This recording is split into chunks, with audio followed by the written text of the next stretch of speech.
kumva iyi ndirimbo hari uwo bikwibutsa?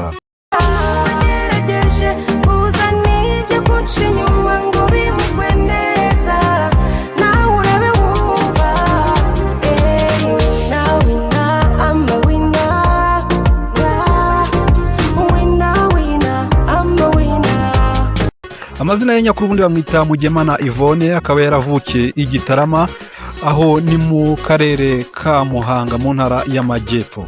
Uyu rero yavutse tariki 5 z'ukwezi kwa gatandatu 1991. Ise bakaba bamwita Charles Mugemana na nyina bakaba bamwita Adeline Nyiraneza. Akaba rero ari umwana mukuru mu bana batatu iwabo babyaye, kugisana n'ubu ngubu akaba atarashaka. Ku rubuga rwe rwa Instagram akurikirwa n'abantu bagera ku 435, mu gihe ku rubuga rwa YouTube akurikirwa n'abantu barenga 20,000.